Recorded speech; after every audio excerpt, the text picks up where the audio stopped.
Hey, howdy ho, Lions fans. Welcome to the Detroit Lions podcast. This is episode 491. The Detroit Lions' strange case of Dr. Jekyll and Mr. Hyde. This is the official Detroit Lions podcast for Reddit. I am your dashing, gorgeous, and well-tanned host, Chris. And with me is my good friend and also gorgeous, a little whiter co-host, Jeff the Riz Risden. How you doing, brother? I feel suddenly pale. You do look marvelously tan. You're you going for the Ken doll look, or? I did get some sun time at the pool. It was a good weekend. Anniversary weekend with wifey, so I had some fun, and that was a good time. Let's see. Michigan won. That was good. Michigan State got blasted out. That was bad. Florida won. That was good over Tennessee. Woo-hoo, that was a good one. Lions, well, we're here to talk about it. We got a big show today. We'll do our warm-ups like we usually do. We got a fun one today with the warm-ups. Really neat couple cut topics. We'll talk about the Seahawks game. I know some folks have talked about it a couple different ways, but we got you. We'll give you a good coverage, balance, warm, cold at sometimes. We'll get the whole thing. We'll talk about the injury and the depth situation for the team. Aaron Glenn, the state of his seat. Got to check it from behind. Is it panic time for this team? We'll talk about that. There's a lot of hair on fire around town. We'll also look ahead to the Atlanta game and a whole lot more. Riz, are you ready to go, my good friend? Yeah, let's do it. Let's kick this off and break it down. This Gatorade is atrocious. It's Arctic Blitz. It's not good. That will be marked off. All right, let's go. Let's get this going. We got a lot to talk about here. Couple quick announcements. I'll blast through these. Post-game show coming up this week. Again, we will have your show after the Atlanta Falcons win, or the win over the Atlanta Falcons. Let me put it that way. We'll do that. I believe it's going to be Gray again this week with Chris, and that's me. So we'll do that. Tune in for that. It's a good time. We have a lot of fun. And good or bad, we have your therapy. We have your celebration. We take your calls. We do a whole lot of good stuff there. Also, changing logo on the audio podcast happens next week. You'll never hear this in the announcements again. Don't be afraid. The logo is going to change. It's the same great stuff, same great people all there. It's only for the audio people. All right. Lastly, it's the Detroit Lions podcast season for St. Jude. We are raising money, and we're doing it all season this year. We will still do our rock and roll 24-hour podcast-a-thon on the 3rd and 4th, I believe, that Friday and Saturday of November during the bye week. Have a couple of guests. Got a gigantic guest lined up already. Haven't told Riz about that. Biggest yet. I don't know who it is. Biggest yet, coming up for that show. And as always, we will be doing those weekly or those hourly interviews throughout, and it's a great time. Great cause. My curiosity is piqued now, Chris, because we've had Lomas Brown, Wayne Fonts, and Herman Moore all on the show together. Yeah, there's not many bigger names in Lions land than that trio right there. You're right. All right, so that's good stuff. Make sure to tune in and help support the show. I mean, that's what helps. That's what helps do the stuff and does the things, and helps those great guests join us because they realize just how important it is to be here and how cool it is to be seen with Jeff and I. All right, so St. Jude.org/DLP. It's the way to go, the place to go. Help these families who have these sick kids get through it without ever having to pay a bill. You donate, it gets down below, shows up, your name shows up, it gives a little message and a little thank you on the screen as well. And we thank you sincerely from the bottom of our heart, everyone who has donated it along the way. Remember, it's fully tax deductible. All right, let's go. We will get into warm-ups, and the first one is MCS. And I watched, when I told Riz that we were going to cover MCS as a warm-up today, I watched his one eyebrow raise until I told him main character syndrome. And he was like, oh, I like this. I want to talk a little bit about this is a post in the Reddit, and it's one of the gems you occasionally find there. This is from a guy, and I love his name, MLG Bong Hits. Great Reddit name. Reddit names are generally pretty good, but that's a very good one. The title of the post is "The Lions Aren't the Main Characters," and I wanted to read this because he just summed it up so perfectly. It's so great. I know this won't cause anyone to take a second and reflect, but I want to try it anyway. One thing that has annoyed me about this sub for years is the complete refusal to acknowledge when other teams do something well. It's almost like a weird main character syndrome for the Lions. What I mean by that is our sub loves to talk about how great Ben Johnson is, and oh God, he is, at scheming guys open. But when the team we're playing gets guys open in space, we all rant about how bad the defense is. Or when our guys drop the ball, we're bad, but the other team drops the ball, we got lucky. Oh, I like this guy. Yeah. Oh, yeah. Other teams' players exist too, right? Other teams' players exist too. They aren't just NPCs for the Lions to play against. Very few people Sunday were willing to give the Seahawks credit for getting the ball out quick. It was that we weren't getting any pass rush. Hutch leads the league in pressures, by the way. You guys need to take a second and realize the things we praise our guys for doing well can also apply to the other team, and that the other team having success doesn't mean our guys are bad. Admittedly, we got torched a bit in the air. Specifically Jerry, but we'll talk about that too. But the Seahawks have probably the second best wide receiver room in the league. They're going to get open against almost anyone. Getting beat by those guys doesn't instantly mean we're awful. The truth is somewhere in the middle, because they also deserve credit for being great receivers. Woo, that was freaking men. MLG bong hits. MLG bong hits. Yep. I have not been to Reddit in quite some time, but that might draw me back because that is a brilliant post. It's something that I have complained about a long time, that we never give due credit to opponents when they do well. And one of the takeaways that I had from this week was that people just crapped on the Seahawks, like even after they beat us. Like, that's a really good football team, folks. I probably am a little bit overhyped on them and picking them to go to the Super Bowl. I get that. But I don't think it's absurd to think that they can get there, that they can win a game or two in January. A really well-conceived and well-coached football team. Sometimes they're better than you. Yep. They're easy to hate. They're easy to hate. They absolutely are. And they've had the Lions number. That makes it worse. Oh, my God, they have. Yep. It's why FTP was the biggest thing, because the Packers were so good and had the Lions number for so long. It's not just a division rival thing, because FTV is down the kind of the spectrum from FTP, and so is FTB. FTP was there, you know what I mean? It was the one, and it's because they were just so good. I'm fine with FTS.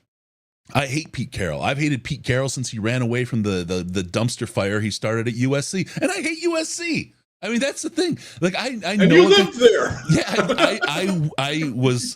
We started. You were there when that happened, didn't it? No, but okay. Yeah, I was actually. We started a charter school. I don't want to go too deep into it, but one of the ladies that was started it with, her husband was a linebacker on the Rams before that for USC, and he used to love rubbing in my face that he played on the USC team that handed Bo Schembechler his last loss as a coach, and that just burned my ass so much. I've hated that. Nothing seared USC hatred in my mind more than that guy. So I don't want to get too into it. They're good people, good family, the whole thing, but USC. So anyway, all that. They're easy to hate. They get so many calls against everybody. Like, Packers fans can't stand them because they always get calls. Yep. It's weird how that happens. I will never forget screaming at the TV and screaming on social media about KJ Wright knocking that ball out of the end zone. Yeah. How do you not see that? How do you not know that's a rule? Yeah. Sure. So it is what it is. They're a good team, and it sucks to say it, but that's a really, and not aside from them being a good team, they're also a poor matchup for Detroit. And we're going to talk a little bit about why Jerry specifically was a really bad matchup, because they have two receivers that are divergently skilled, and they both do the two things independently that he's not really good at. So that was a really bad time for him. But yeah, I think Glover Quinn, actually, former Lions safety, he tweeted it out like right after the game. He's like, sometimes, man, some of the other teams just has your number. Mm-hmm. And it's inexplicable sometimes, but damn if it ain't true, man. Like they own us right now. You got to tip your hat to them. Something like that. That's a good football team. Yep, that is what it is. But we'll talk about it. We'll talk about the defense. We'll talk about some of that stuff. I wish they didn't always whoop our ass, because I would like that team. If not, I'm with the DCP one. That's fine. I can't say. And Pete Carroll, once he's run out of town, I might have something. I have close friends that are Seattle fans. It's all that thing. I could be like, it's okay. They're okay if they do fine, but Right now I can't because of him. So that's it. Main character syndrome. Just think about it. The other team gets paid just as much. They have the same salary cap, and they have a say in the matter too. Sometimes it's just a bad matchup. That's where we're at. We'll talk about the matchup. We'll talk about some of the things that happened, and we'll talk about what we saw out there in the field. Okay, second item. At least we ain't the Bears. Oh my God. Justin Fields ripping on the coaching. Can you imagine if Jared Goff had shat upon our coaching staff the same way that Justin Fields did in Chicago? I am telling you, that is a tire fire inside a dumpster in Chicago. That place is just going. Arlington Heights, I guarantee Chicago's saying, you can have them. We don't want this stank around here anymore. Yeah, oh, and so obviously Fields has since tried to walk it back a little bit. The fact that they're treating him like a robot, or they want him to be. I've only seen bits. I haven't actually read the entire quote or watched the press conference, but the fact that he said it in public and felt strongly enough to do it when he did, like, damn, that's bad. That's a really, really bad situation there. Yeah, and it's something that. They just, and that's not even the biggest issues they've had today. Yeah, their defensive coordinator resigned for health reasons. There is some weird speculation out there that goes on, and I won't get into that because it might not be true. It might be true. I don't know. Can't speak to that. I'm not an investigative reporter in Chicago, but there's a lot of weird things going on in the world of Alan Williams and around Alan Williams, and it's probably best that he did step away. And if it is for health reasons, I can certainly understand it because, the mental health that he's going to be going through with what's going on, it's Mel Tucker-ish. Yeah. Kind of. And that's very unfortunate. And by the way, and I have to say this, preemptive no on signing Nathan Peterman, Lions fans. No. Loretto asks, says, it's like when the Patriots would go to the Super Bowl and get whacked by last place Miami, like randomly all the time. It is. They just yes, their numbers, all the man. time. It is. They did. They really did. Oh man, it's okay. So we'll get into it. That's the warm-ups. At least we ain't the Bears. Main character syndrome. I think those are great topics, and thank you to MLG Bong Hits for that one. That was big. That was a really good spot on post that I wish I would have written myself. So thank you for that, dude. Thoughtful, insightful. Yep. Yeah. Showing some intelligence there. Gem. It's like all kinds of dirt. You find a diamond. There you go. All right, let's get into it. Seahawks game. I want to start out really quick with because I feel like it's over with. Let's get the last word in on the ski mask thing. The thing about it, we begged people. We talked about it last week. We begged people, please, no bad behavior, no criminal element to this. Don't wreck this. And then. I don't know if I'm sure y'all have heard there was an assault, and it was a massive assault. Hundreds of thousands of people were abused by Jarek Reed in the Seattle locker room wearing the blue ski mask. I think that sucked the wind out of every ski mask wearing. Amazon returns. They've got UPS trucks loaded with ski masks and nothing else heading back right now. God, that was horrible. I will say that I think that Lions fans in general had the right response to it afterwards. Like, okay, we tried, it was cool, and now it really didn't work, so we're done with it. And that's the way to do it. And I hearken it back, and I put this on social media. Back in 20, I think it was, the Houston Texans, I remember this, they were 11-1, and they went to New England, and New England was like their white whale that they had to slay to move on. And they all wore Letterman's, like high school Letterman's jackets. They were sweet with the leather sleeves on it and everything. And they had like the year or like their color. They were awesome. They were really, really cool. And it was a great gimmick. J.J. Watt and Connor Barwin and Brian Cushing were all behind it. And they went up there and they got curb stomped 42-7. And like it became a mass. Like it's still known as the Letterman jacket game in Houston. Like it's still a thing. Like don't ever bring that up.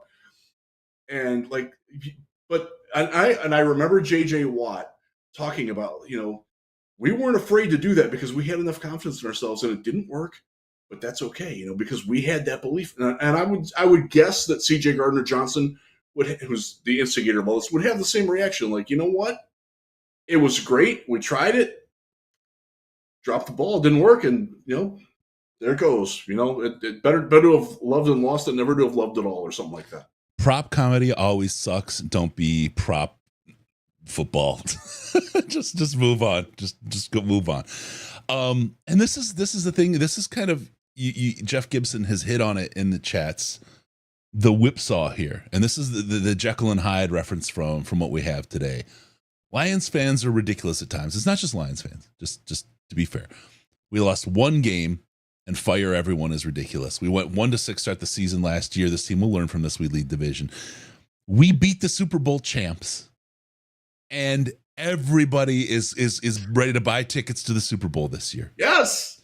We lose one game, and everybody's ready to buy paper bags instead of ski masks. Everyone's ready to just sign it. It's over. Fire AG. Fire Campbell. Like you're here. There was a lot of that. Like I couldn't believe it. Holy cow! I get being a fan, and I'm thankful you're not running the team, but it's there's a middle road, right? This is where, like Caldwell, the thing that he said that I remember that I thought bit us in the ass sometimes along the way, and how he coached, but on this he was absolutely right.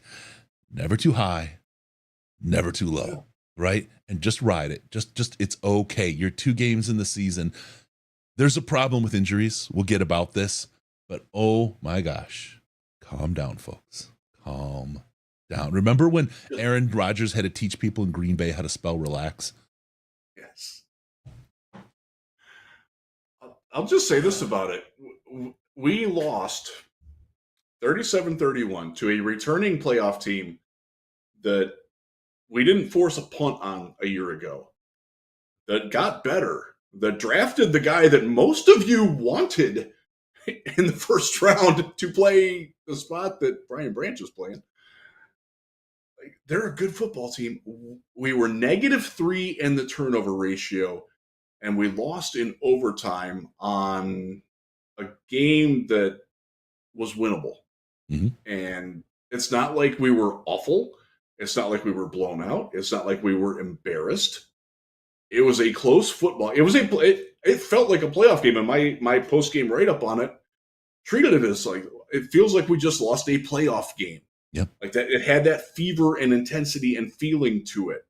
And I think that helps when they might meet again in January, and maybe the table turns, turn the tables, or whatever the thing it is, because this team doesn't have playoff experience. And I think the lack of intensity there and the lack of being able to win those games, we talk about all the time. You got to learn how to win those games.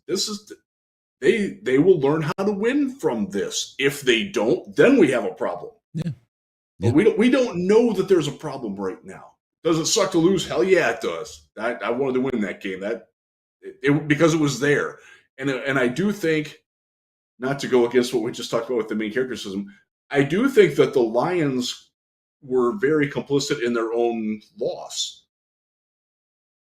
Without taking credit away from Seattle. But I think some of the decisions that Dan made, I think some of the execution on the field of the game plan by the players wasn't good enough. We'll definitely get into that. We will definitely. Yeah. But we held them to 11 fewer points this year than we did last year. There's an improvement on the defense. I'll be so. Hey, and 7 of those points were from their defense. So our defense played a lot better than it did. It very nearly halved what they got a year ago. That's right. All right, so let's go. Still not good enough, but it makes you feel a little better anyways. We're getting, and On is in there. Jeff's losing the plot. MCDC doesn't make mistakes. That's the gout talking. Let's get some water in there. That Arctic Gatorade is probably causing a flare up. Next piece. That's horrible. Oh, I want to put. a rotten peach. I want to put something back. And this is I think this is going to be an important thing just to put down. We acknowledge it and move on. Officiating. Yes, it was shit. Yes, there was egregious holding throughout the game on the offensive line from the Seattle Seahawks. I was stunned that it wasn't called and they got away with such a bad, I mean, right in front of officials over and over and over. I was stunned that it was, especially after what we saw last week in Kansas City. You would think the refs would be like, let's just kind of a little element of focus here after what happened. We just want to make sure it's clean and we don't get called out again. Nope, none of that. It was horrible. We'll talk to Blandino this in a little bit here, guys. Not today, but in a little bit. We'll go into depth on this here, right? But, and this is something I'm going to say, but before I say it, I want to say the people that don't hear the next part of this, you're stupid and you're purposely dopey like Dan Campbell's 89 and then subreddit who lies about shit we've said before. It isn't why we lost. It isn't why we lost. The officiating. So get past that. It sucks, right? It sucked, but we have to beat and play through it just like we did in KC. It's obviously something. There's a human element. There's the chaos element that the fucking league loves because it creates talk on the ground, the water cooler. We're putting it to bed right now, unless we see somebody dragging around behind a tractor on a play or something that bad. We're not going to talk about it anymore. So yes, it was shit. Yes, it was shit the week before. It's probably going to be shit this week. It's probably going to be shit the week after. It's probably going to be shit all season. We might get some benefits from it.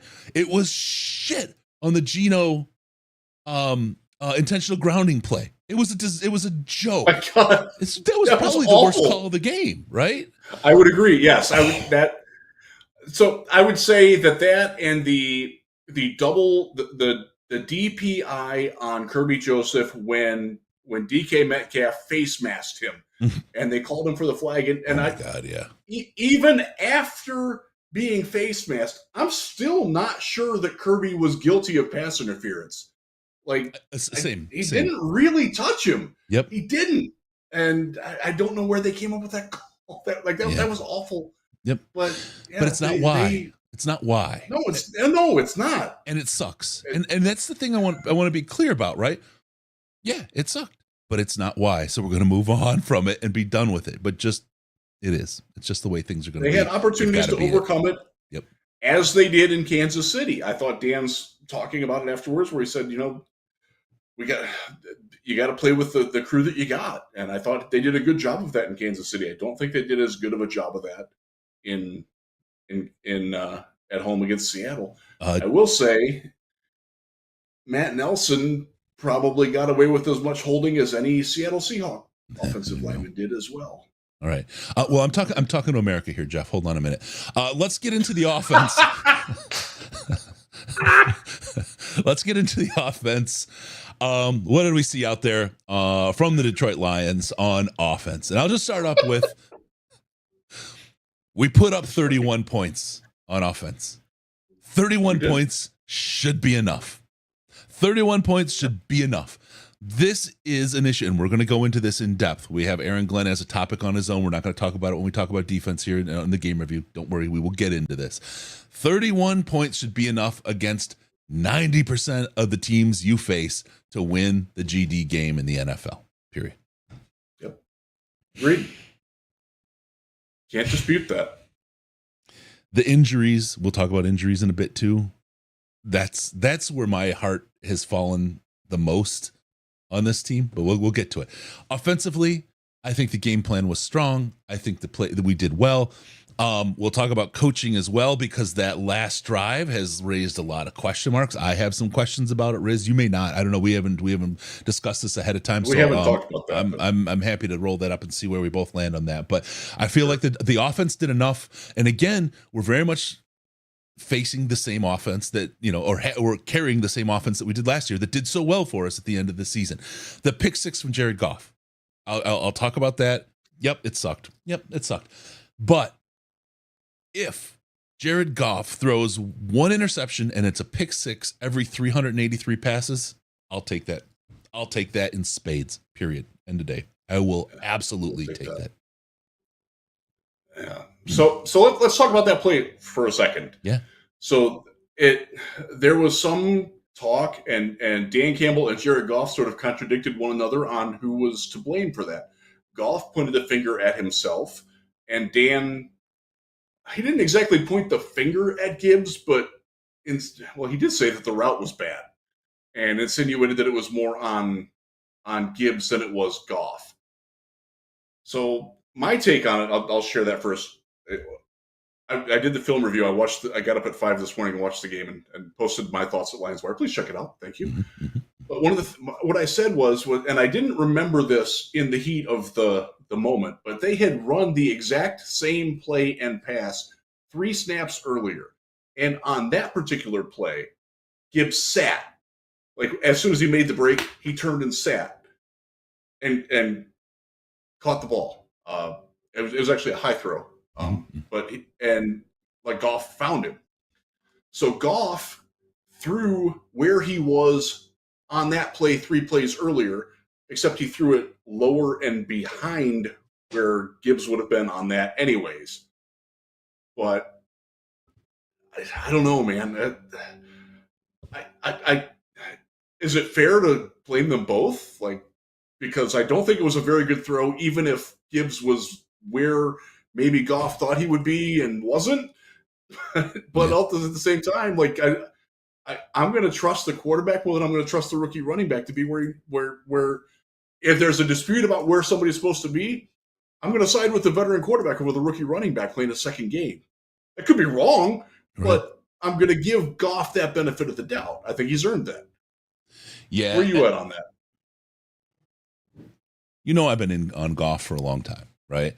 I'm not going to excuse mistakes from Goff, though.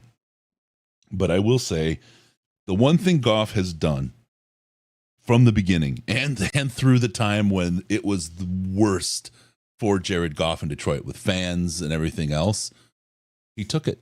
He was a leader. He always puts the blame on himself. He always carries it. I think with him, you'll never know whether it's him or somebody else because he's always going to take quote-unquote credit, right? And I give Jared Goff, as a human being, right, a ton of credit. And he's one of those guys that, especially what he's been through, everywhere he's played, he started out that the team was a pile of shit. And he's found success.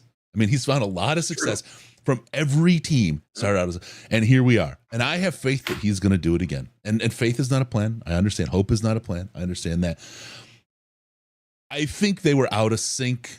I want to blame Gibbs. He's the rookie. It's the easy place to go.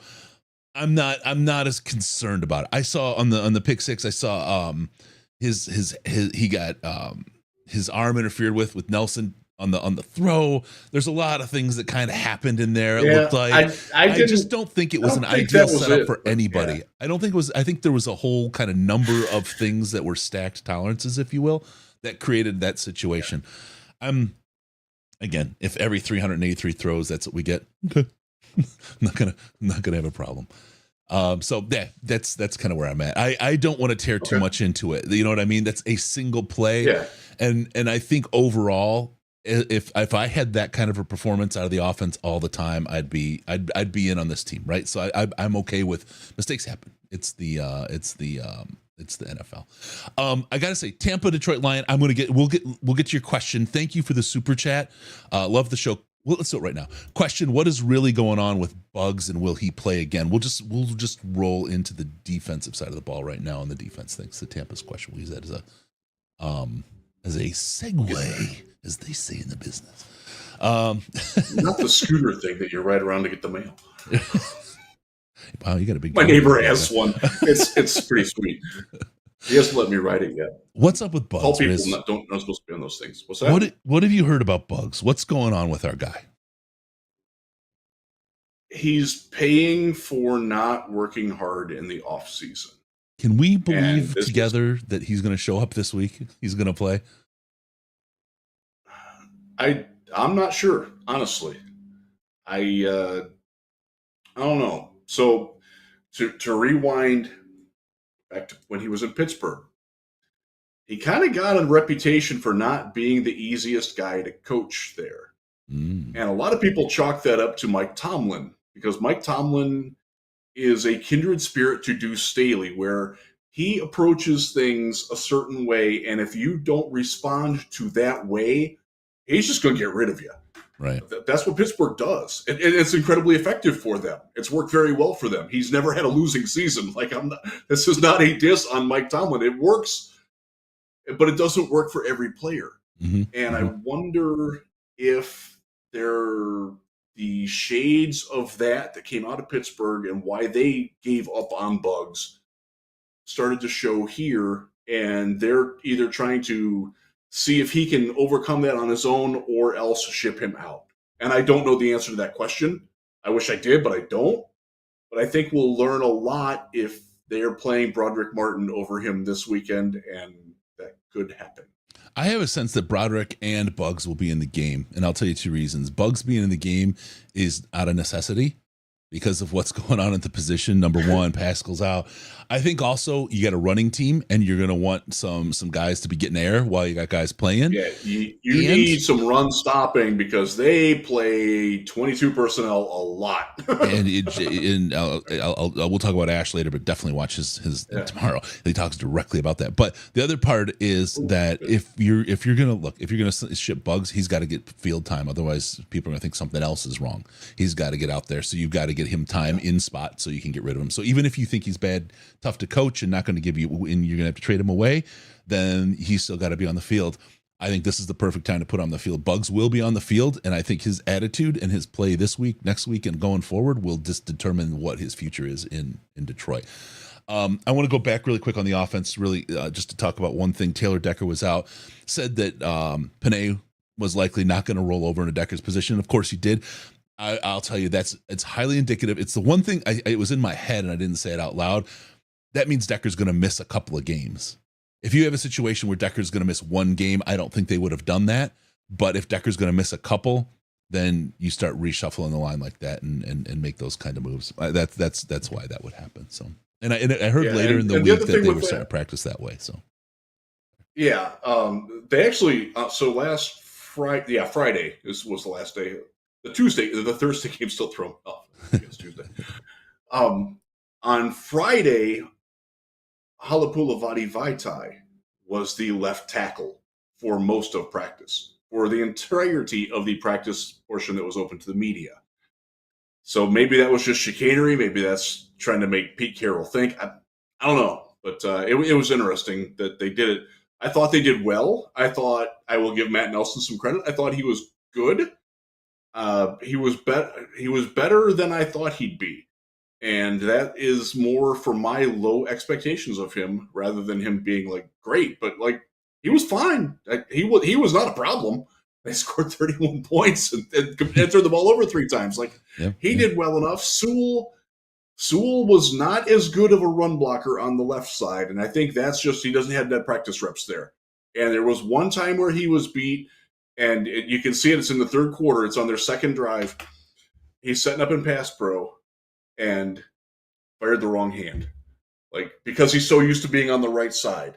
Like that's a mistake from not having reps. Not he sucks, right? And that will get better as he plays longer there. And I'm with you, Chris. I do think that because they have 2 games coming in, was it 5 days? They play Sunday, and then they go to Green Bay the following Thursday.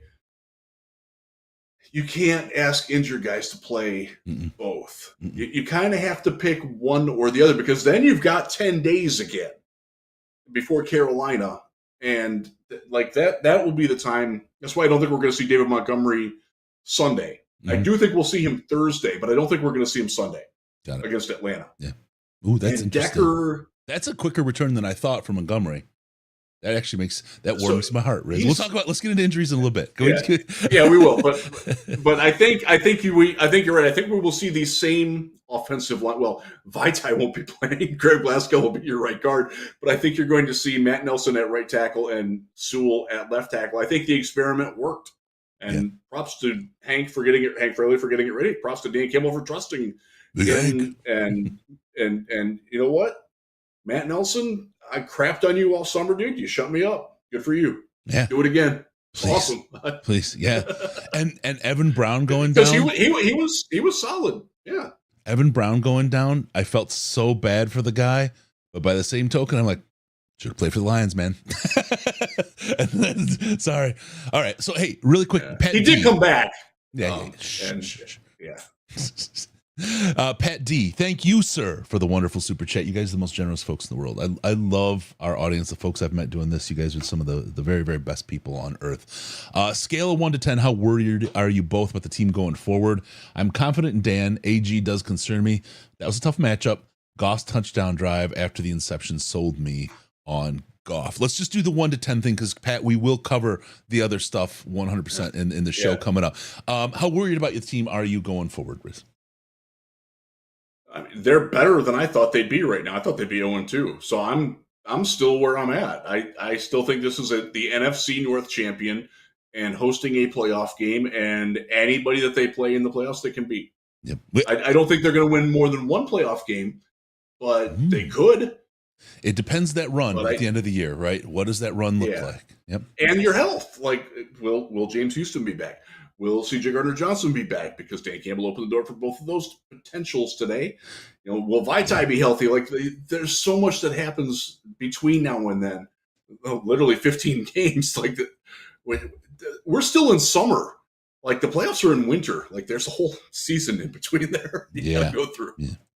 I will cover some of that in the injury piece. I don't want to give I don't give away all my juice just yet, but there's some I have some. My heart's broken right now with injury, but I have an angle for you folks to think about when we get there. So, all right, let's talk about the defense. Where are you at? What number are you at? I'm going to say I'm still at an 8. I would say I'm there too.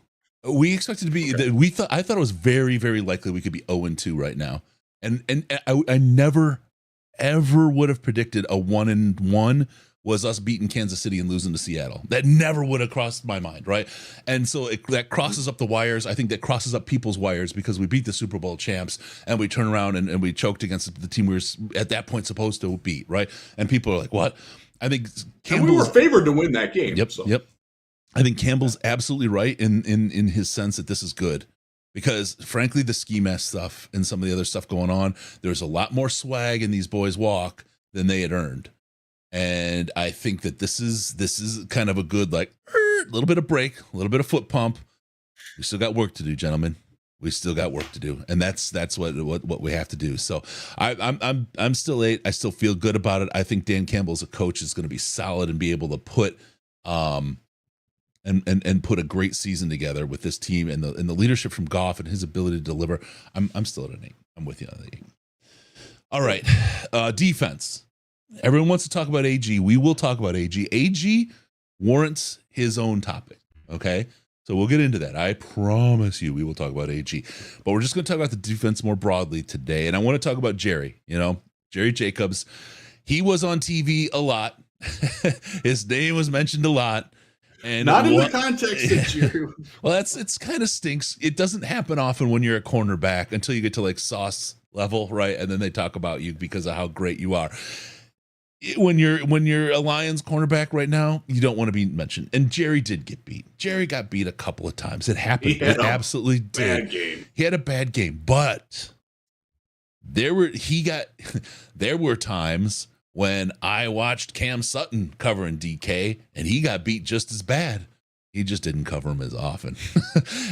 DK Metcalf is a burner route running machine. You need help. I don't care who you are as a cornerback. The wide receivers in Seattle are dang good. Is Jerry Jacobs Sauce Gardner? Not yet. Jerry Jacobs thinks he can be. I think he's the guy that's got the work ethic and the grit to get there. If his body can do it, he's the guy that'll do it. But he's not that now. And the way we schemed him was a tragic error for Jerry. And that's how you break a guy like Jeff Okudah. Put him in those kinds of situations for a bunch of years. Jerry will shrug this off. I haven't talked to him afterward. I want to give him some healing time. Jerry will shrug this off. I know he will. He'll come back fine. But man, that was a shit plan, and they just didn't ever adjust to give him the help that he needed, man. Wow. And some of that is certainly on him.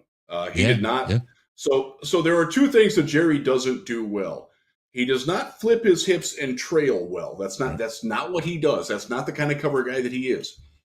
And whenever he was guarding Tyler Lockett, who is one of the best receivers in the league and arguably the best red zone wide receiver in the league, pound for pound. Yep. That drag route, they torched him, man, because Jerry didn't execute it as well as he needed to with inside technique because he still let him get inside.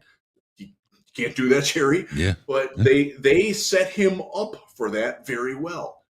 When you're playing DK Metcalf, you've either got to front him or you got to disrupt the timing and not let him get a clean look. And Jerry, he didn't do it when he was asked, but they were asking him to play off some, and they didn't have the cover one safety, the single high safety.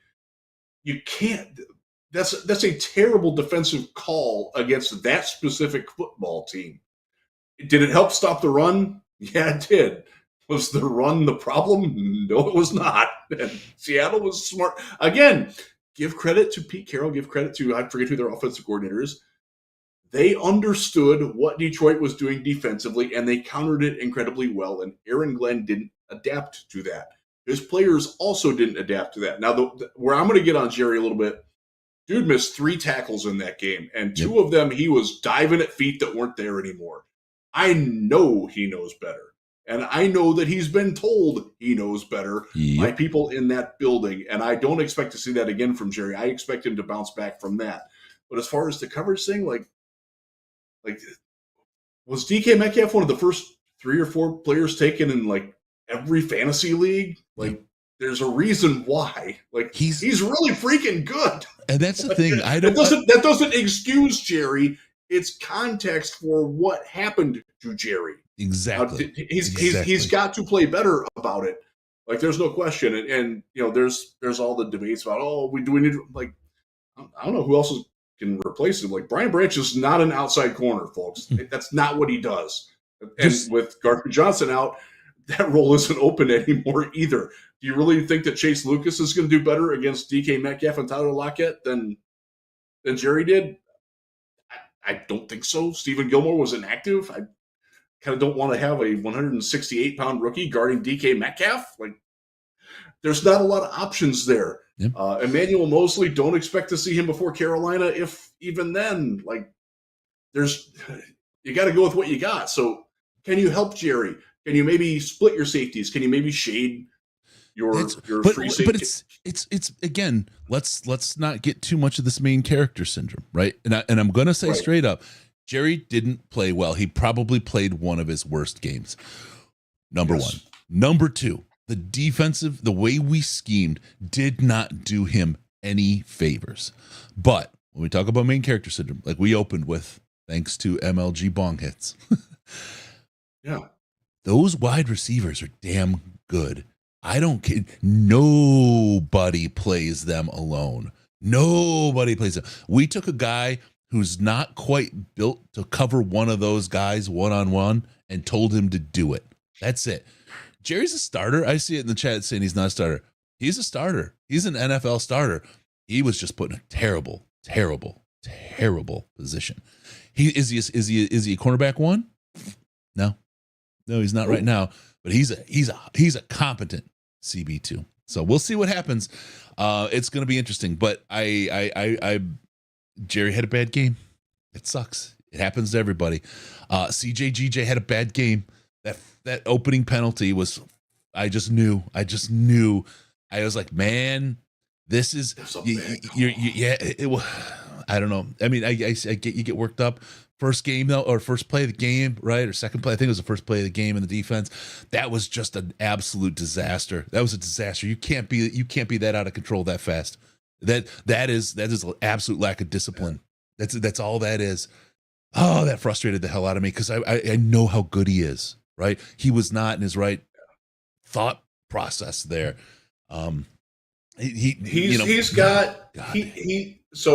doesn't do it like.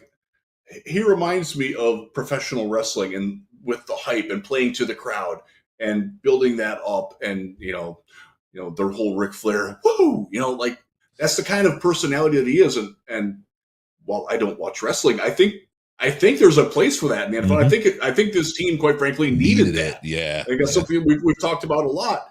Like, I think what he brings with that has helped Kirby, it's helped Jerry, it's helped a lot of the defensive players form an identity and congeal as a team together and come together and play with more swagger because they needed it. Yeah. Look at the guys who were gone. Like, those guys were quiet as hell. Like, and again, that's just who they are. That wasn't their personality. And I think that playing to that more flamboyant, strident, swaggy personality, I think it suits Aaron Glenn well, quite frankly. I think it suits his defense well. And I wonder how we're going to replace that, because Kirby's that guy, but I don't know if he's earned that sort of cachet respect with his teammates yet to be that guy with this group. Maybe he has. I don't know. We'll find out. But and when Kirby I almost think we're going to miss.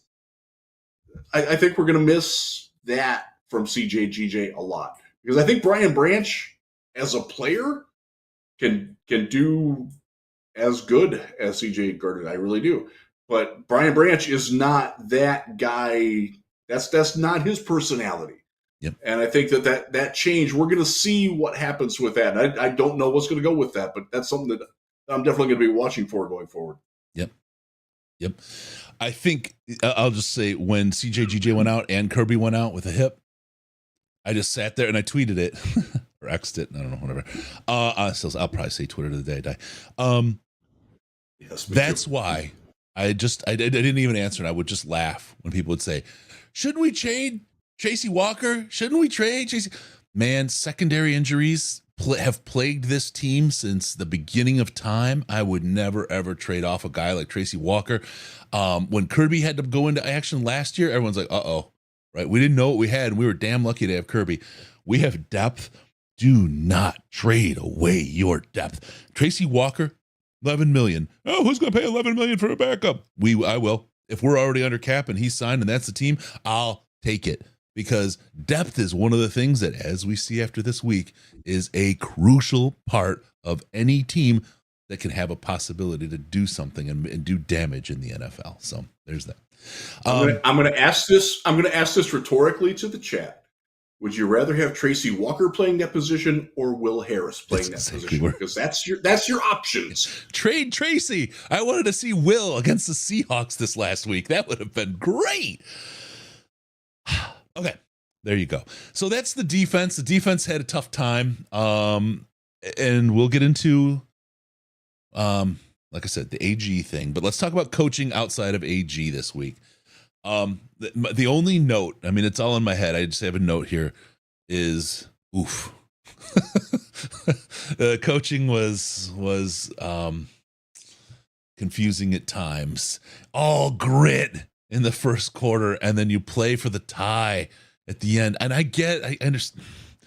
I know he explained it, but with the time and the timeouts, that play calling was called to get us conservatively to a field goal for a guy who we hadn't trotted onto the field all week. And frankly, as somebody who watched him in the preseason and at training camp, I'm really not super high on Riley Patterson. He's a good guy. He makes some good kicks inside. I just don't want to see it. You know, I'm not into that.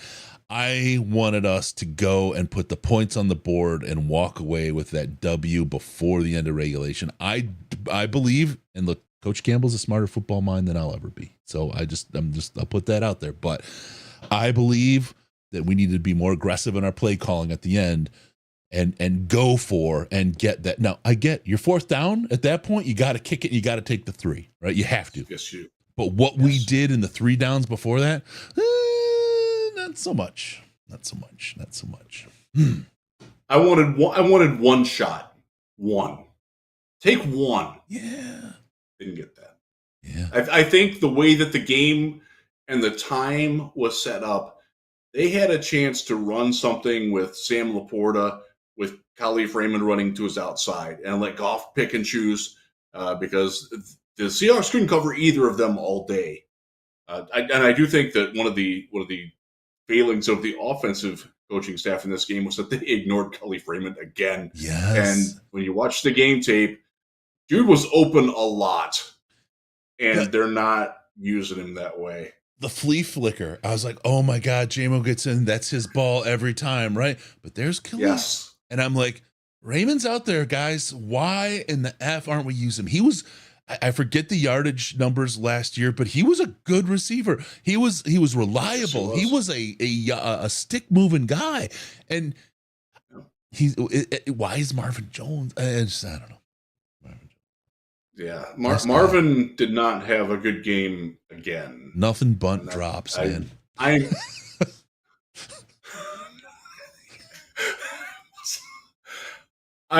So literally, like in the room right above me, my kitchen's right above me. I have a lemon nothing bunt cake that's over. My birthday was Sunday. They ruined my birthday. Happy birthday, Jeff. Quick shout out to Mike from Football Alliance for pointing out that the Lions are 0-11-1 on my birthday in my lifetime. I was born in 1972, September 17th. I'm exactly 2 years younger than Mark Brunell, the quarterback coach, so they've never won on Mark Brunell's birthday either. It's not just me. It's also Patrick Mahomes' birthday. But yeah, I love nothing. The lemon nothing bunt cake is one of my favorite things on earth. Yeah. We did not get it from Marvin's. We got it from the one in Granville, which is I only shop Marvin's. I go to Marvin's. I wish only, I could. And I forget I get them back, and I freeze them, and I mail them home. I will only shop at Marvin's. They're nothing so bunt good. drops. Yeah, no, they're great stuff. They're so good. The little buntlets, man. Those are perfect because they're only like 330 calories. Exactly. And you better believe I'm eating that whole bad boy. You bet. All right, so there you go. Coaching, Dan Campbell got a little bit weak in the knees, I feel like, when he didn't need to. Let me ask you this. The 4th and 3 that they missed early that would have been a 48-yard field goal, would you have kicked it there? Early. So if I had early in the game, if I had it was seven. It was either 7-7 or 10-7 at that point. I don't remember which. So there's a misnomer that people have. If we had that, we would have won in overtime with the kick. It's a whole different game. Like, you don't get to just put 3 points on the board and think nobody calls different plays or does things differently. It's a different game, so you can't say that, right? I don't trust Riley Patterson. That's my thing. That's and maybe that's a me thing, and I'm happy to be wrong. The right thing, if I have a kicker I trust, I do it. But I don't trust Riley. I don't. And I'm sorry. He's just not been consistent. He hasn't been the locked on guy. Like, look, if I'm the Seahawks, right? I don't trust my kicker that game either. My God, he was terrible. They win the game in regulation if he doesn't choke those kicks. If you want to just say, if that happens, that's the way it changed the game, right? It was ugly. It was ugly. What's his name? He's my fantasy kicker too, and I actually lost to my son, parenthetically, in fantasy because he missed those kicks. That second one that he missed, good Lord, that was awful. That was really, really bad. Yeah, that happens. I didn't have a problem with Dan going for it there because the defense, in fact, did get the ball back. They didn't. They forced a punt. It wasn't a 3-and-out, but they did force a punt. So there's also the impact of it sends a message to your defense that you trust them, that if this doesn't work, that I've got faith in you that you can stop them. And it's hard to put a value on that. But if you've ever competed in a sport, knowing that when you know that your coach has that trust and faith in you, it's going to pump you up, man. Yeah. Like you just have to. And again, you can't put a statistical value. You can't PFF grade that. But I do believe there's something. I really do. Because I've been in situations where, like, oh yeah, okay. Yeah, I can do that. Yeah, coach, I got that. It didn't work, but I felt better. Like, does that make sense? I'll channel Ash there. Does that make sense? Yeah, know what I mean? Yeah. No, I totally get you. I get you. I think the coach confused everybody. I think the coach confused everybody. The mixed signals were tough. I would encourage folks to check out Russell Brown, who wrote about that at Lions Wire, because he said that Dan Campbell got in the way of Dan Campbell in that game, and I do agree with that.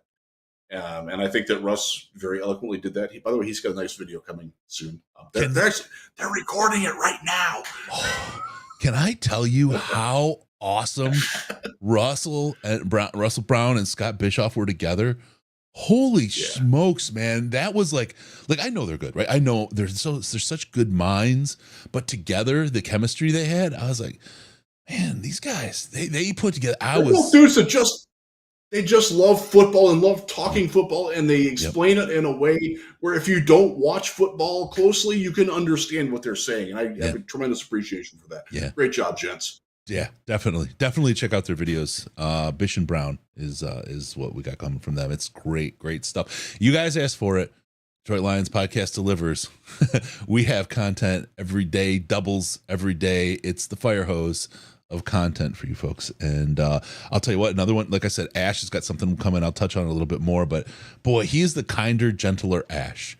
He kind of did a self-scout, listened to a lot of feedback, did a lot of work. He's just really freaking good. And and I know you too. I said this earlier. I love Eric Schlitt, right? I love him. And I'll put Eric and Ash head to head any day with their football knowledge. Yeah, with their football knowledge. Ash is like, when it comes to cap, Ash has got it. Ash has freaking got it. He is Rain Man when it comes to the cap and understanding it. He is incredible. Again, love Schlitt to death. But Ash he's got some really special. I'm glad we have him. He's really something good. So they approach football from the same sort of perspective. But they do see things a little bit differently, but like their background from how they're approaching the football situation is similar. And I freaking love Eric. I still read most of his work. I'm not someone who consumes a lot of football. Like my job is football, so I don't I don't listen to football podcasts. I don't read other things about football. Like when I'm not working on it, I try to do other things in my life. I do try to make it a point to do Eric. And actually, Eric did an interview with the Lions director of, what's her job title? She's involved in player mental health is the long and the short of it. And it's a very good work. Check it out at Pride of Detroit, because Eric did a good job with it. And the Lions specifically asked him to do it. And I think that speaks to where Eric should be, because he's awesome. Yep. All right, let's get to this coaching questions from the team. Next topic, straight away. Detroit Lions injury and depth situation. This is where my heart aches. I'm just going to kick off a couple of names that you would hope maybe you'd only hear one of them on an injury report. Maybe two. You got Montgomery, Pascal, CJGJ, James Houston, Halapoulivaati, Vaitai, Decker. I mean, it's just ugly as. That's a bad prom date, bro. It's terrible. This is just so. Let's go through those. Houston, CJGJ are on injured reserve and will be out for at least 4 weeks minimum. Don't expect them back before Christmas at the very earliest. Even optimistically, like Dan Campbell talked about it in his press conference today. We're recording this on Wednesday night, about how there's a chance that because it was such a clean tear of the pec, that maybe he could possibly be back by the end of the season. Like, that doesn't mean week 12. That means 16, week 17, if you're really lucky. Yeah. So, but it sucks. So they are out.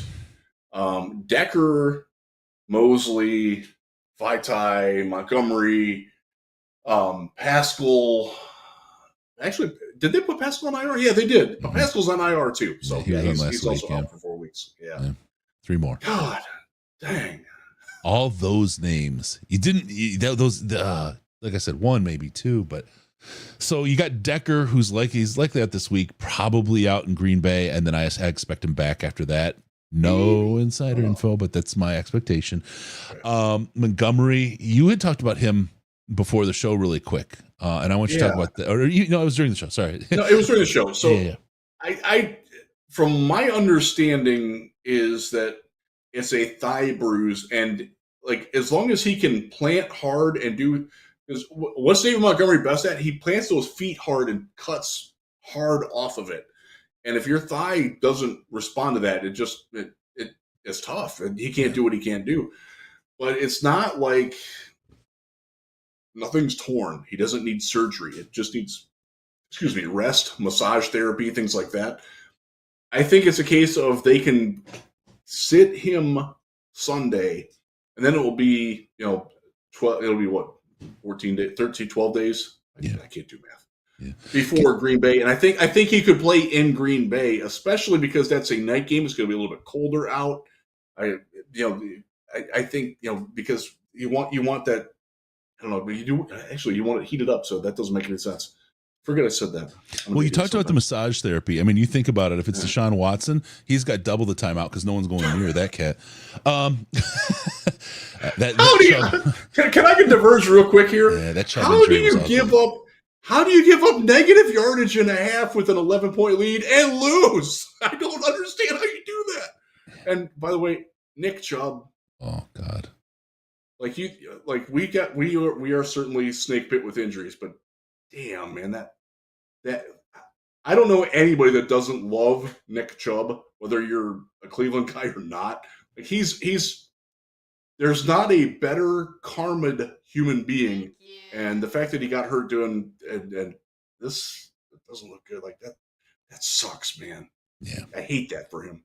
Hate it. Yeah, I gotta give a shout out, Peaceful Tim. Thank you for the $10 donation to St. Jude. Thank you so much to get us up to $690. Nice. Appreciate you all for helping support St. Nice. Jude and what we're working for here. That's very kind of you, man. All right, let's see. What do we got going on here? So we've got a lot of, here's the one thing, the one angle. Okay. And looking for the silver lining in the hurricane storm. You look at CJ, not going to be back for a while. You look at Houston, not going to be back for a while. You look at some other guys, maybe not back for a while. But they're coming back right as you're making your playoff run. Right as you get to the end of the season. And it could be that not only are they coming back, they have a little game speed rust, but they've been in rehab. They're fresh. They're healthy at that point, and you get them back on the field. And CJ, GJ, and James Houston healthy against worn down teams and players that have played all season could be absolute difference makers. I don't want anybody hurt. And I don't want anyone sitting just to make the push at the end of the year, but I'm trying to find a silver lining. Load management. If I'm trying to find a little bit of brightness on a cloudy day, it is maybe they'll be back just at the right time to help push us over the top and when we need it the most. That'd be great. I'm not counting on it, but it'd be great. Yeah. And it could happen. Yeah. It could. Yeah. As long as we don't drop James Houston into coverage. We'll get into that in just 1 minute. You got to have to do please, everyone, donate to St. Jude, HTTP. I don't know how to tell you all that shit. stjude.org/DLP, stjude.org/DLP. Tax deductible, fully help families and their kids. We're raising money trying to get to $50,000 this year and raise some money for those sick kids and their families. The work starts already with getting everything ready for the 24-hour podcast-a-thon on the 3rd of November. We're also going to have a huge auction. We've got stuff signed by the entire offensive line. The Detroit Lions offensive line that's played one game together in 3 years, the starting Detroit Lions offensive line, and the O-line coach, Hank Fraley. We got some stuff signed by them. We're going to have some other stuff coming in. It's a great cause for great people. And like we usually do with when we talk about hey, go to amazon.detroitlions.podcast.com, any of those things, we do things because we try to help you find value at the other end of it. With St. Jude, when you donate money directly, the value is what you get in your heart. for doing something good and helping people who are in need, right? But when we do the auction, there's all kinds of great Lions gear, signed stuff, autographed stuff. Working with Blandino again to maybe get another Super Bowl ball, or maybe a ball signed by all the guys on the Fox crew up there, Terry and the rest of the gents up there signed.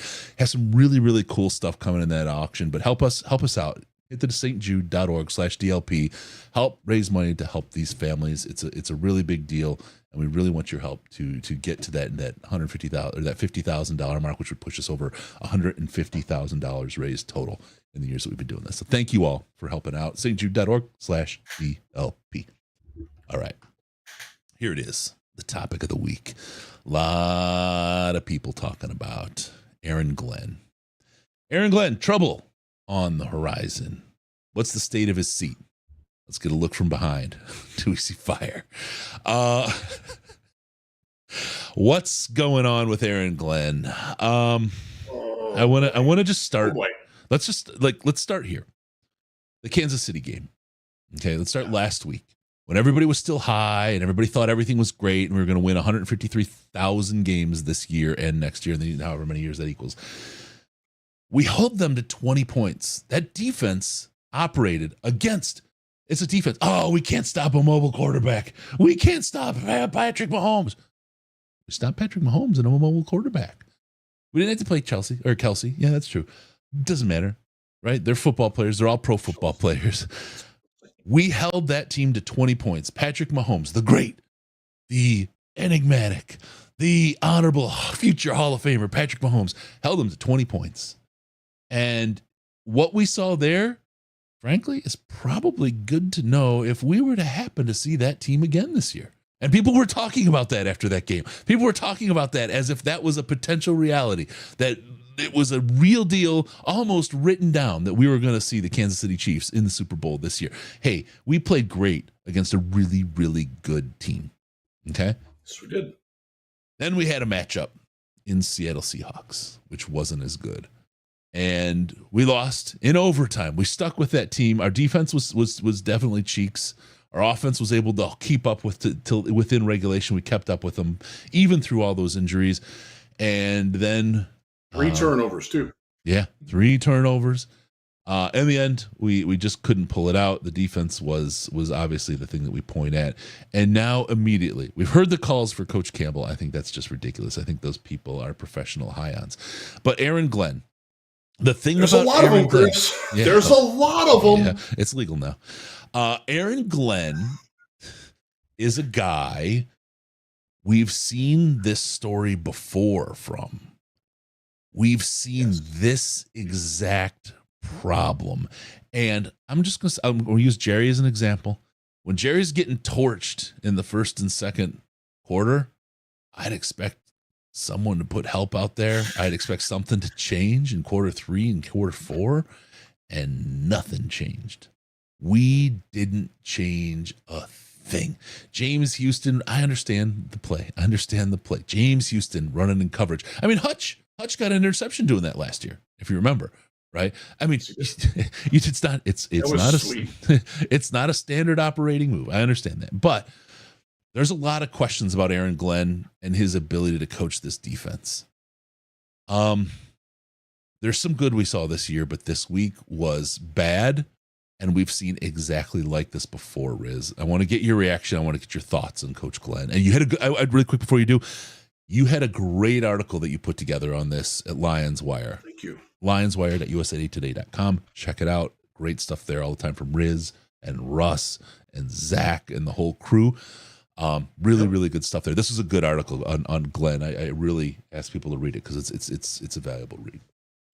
Thank you. So I wrote that Sunday night, 1 a.m. ish, because I couldn't sleep. I was just a lot goes on in your head after that, and and you just hit on it. Like, this wasn't a one-off for Aaron Glenn. The one-off was more of the Kansas City game and the inability for him to sustain the success. And this goes back to last year. The defense was doing very, very well for 2-3 weeks. The Jacksonville game was phenomenal. And then Carolina happened. And it seems like a long-term thing with Aaron Glenn is that teams that can dictate to him by the way that they line up give him a lot of trouble.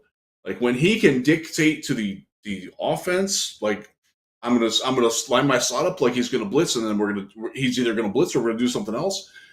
If the offense isn't phased by that, it's not good. And I think there's a fundamental principle to it. And Dan actually talked about it in his post-game press conference was we ask guys to win their matchups.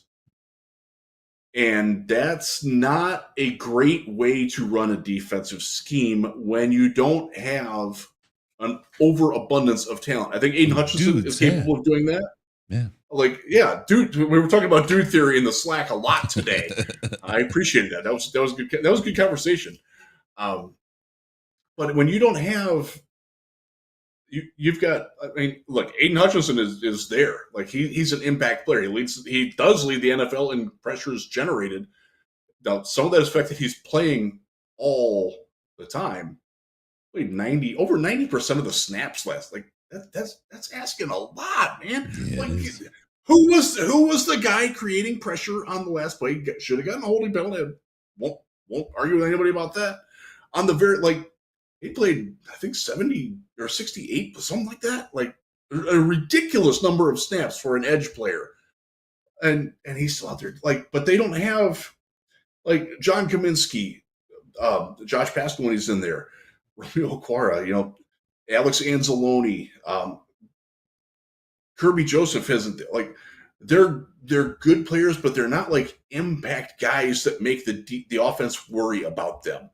They're capable, and I think Kirby can become one of those guys, and he damn near was again. Oh, the one play in the game, and I wrote this at LionsWire today, that where Aaron Glenn did dictate, and Seattle fell for it. They brought the safety blitz out of the slot, and they threw it out. Designed hot read, and Kirby jumped it, hit him in both hands, and went to the ground.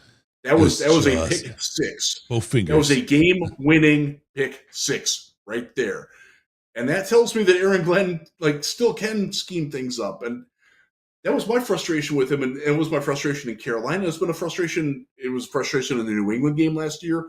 It was a frustration for most of 2021. And we sort of excused it because they just didn't have the players. Yep. That's not wrong, by the way. Like that's a valid context for what it is.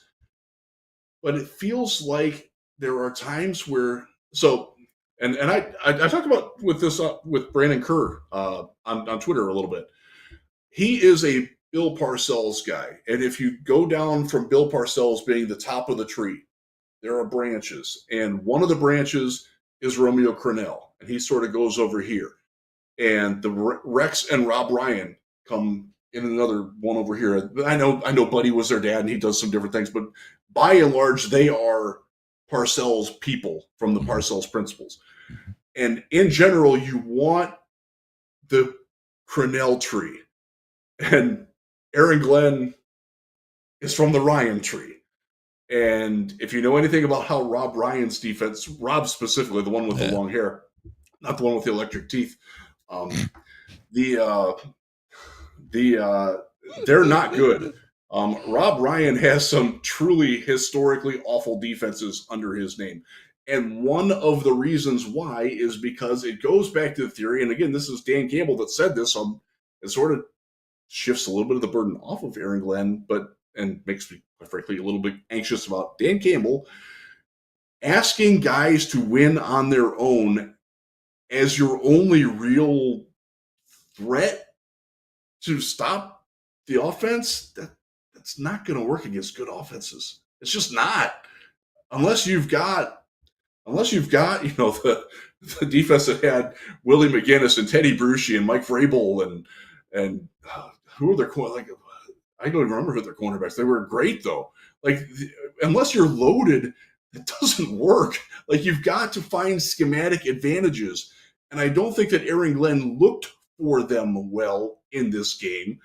And I think there are times when he does. And when he does, I think he does a pretty good job. But there are too many instances where he doesn't, and that's got to stop. And that was the crux of what I wrote late Sunday night and published it early Monday morning about, like, he's got to show it now, because Atlanta is a team, you can stop them.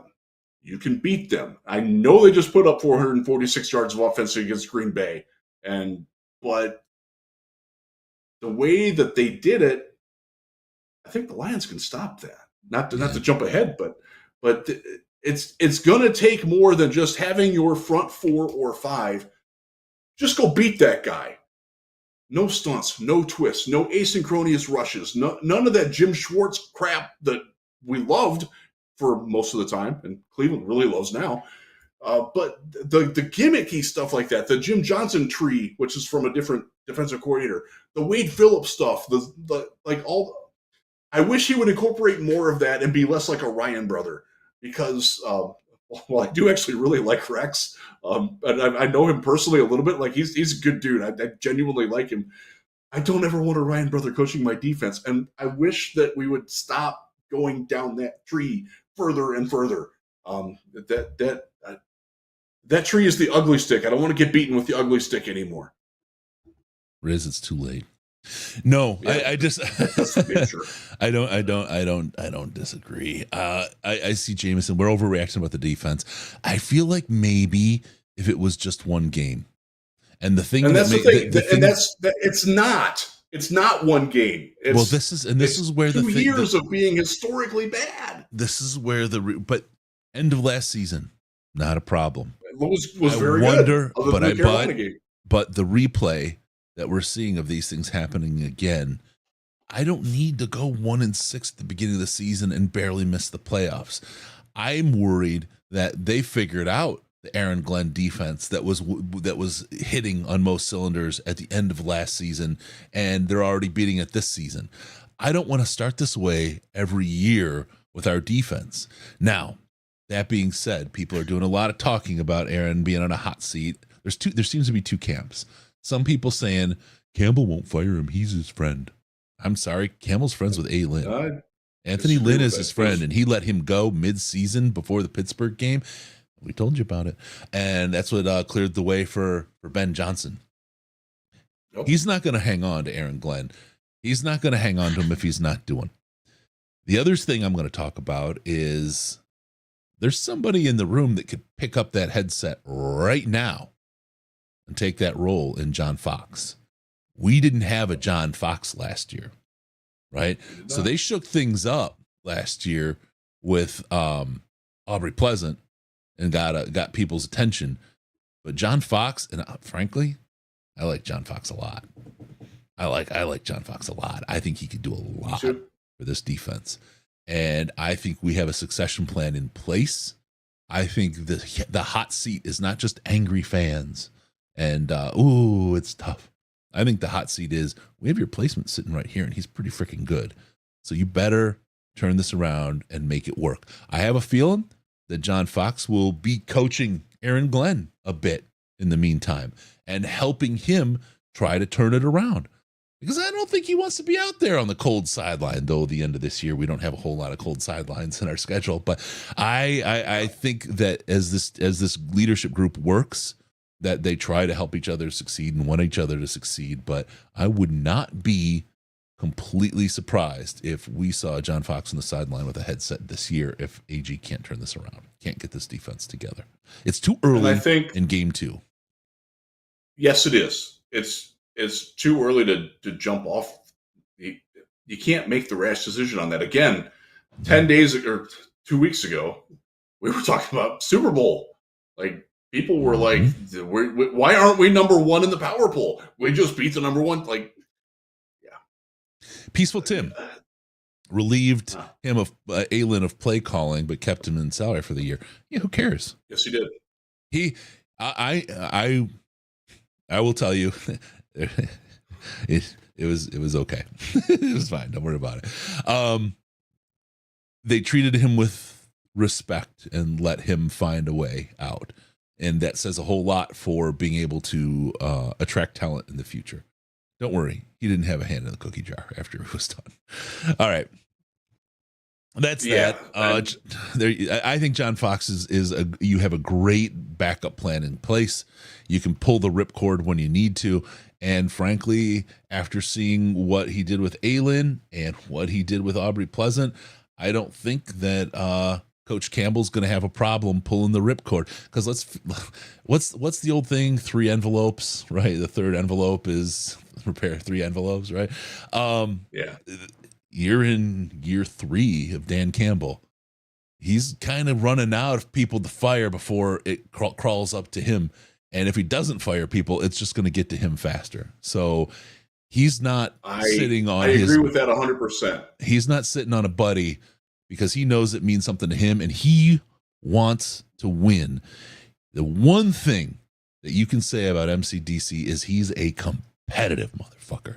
He does not want anything but to win, and he will do everything in his power to do that. Doesn't matter if a friend's in the way.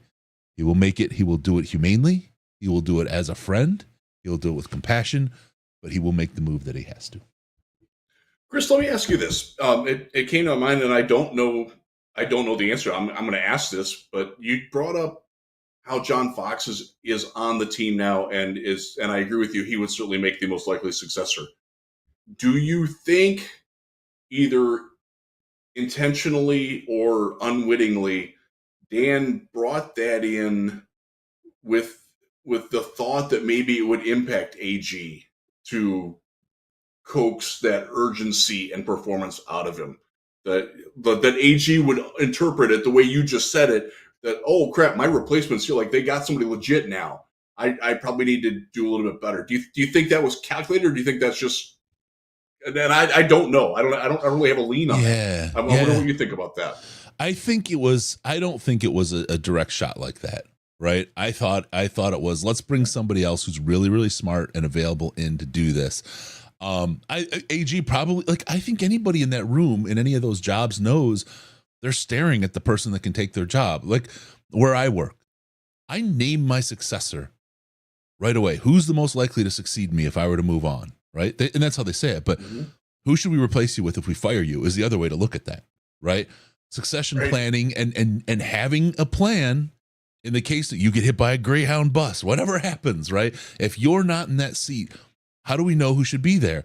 And your input on who your successor is. And if it's a good company and people are healthy and work in a healthy way, you grow them, and that's what they're trying to do here, is build a company where they grow people into the next role. You're not going to be in that role forever. The idea that people were saying AG was going to get hired in the off season, right? Oh yeah, he could be hired away. They're not going to be taken by surprise by that. They're going to have somebody there. And the idea that you build your people that way, that you have people to succeed and promote into a role, guess what? That means other people will want to come. Other people will be able to be their best, show their best, prove who they are, have a chance to move up, and have a chance to advance their career. Who doesn't want to work in an environment like that? You attract the best talent that way. If you're a place where people come to do their job and that's all they're going to do and that's all they'll ever be, okay, well, they can earn a paycheck doing that. And you'll get people like Matt Patricia, who's the assistant to the fucking bathroom cleaner in Philadelphia, who's happy just to collect a check in the NFL somewhere right now, right? Or you create a place where people want to come and you draw great talent and they come and they'll work for you. That's part of what this team is doing and how they're handling the front office. Okay. All right, there we go. All right, let's get on. Aaron Glenn, there it is. Okay, let's take it from Aaron Glenn. Let's take it on a bigger kind of pedestal. Is it panic time already? Should we be pulling the plug, firing the sirens, firing the AG, firing the coaches, firing the owner, selling the team, firing Rory, right? He didn't bring enough energy. Yeah, changing the name, wearing Somebody paper actually said bags. that. Yeah, fire Rory. Now that I can get behind that. He's too cuddly. He doesn't look as dopey as that big-headed Buckeye thing. Anyway, Bruce is freaking nut, dude. Yeah, Bruce is the dumbest name. Anyway, Is it time to panic? That would actually kill me, though. I'm definitely allergic to nuts, so I gotta watch myself on that. That's a superpower. He takes out people with allergies.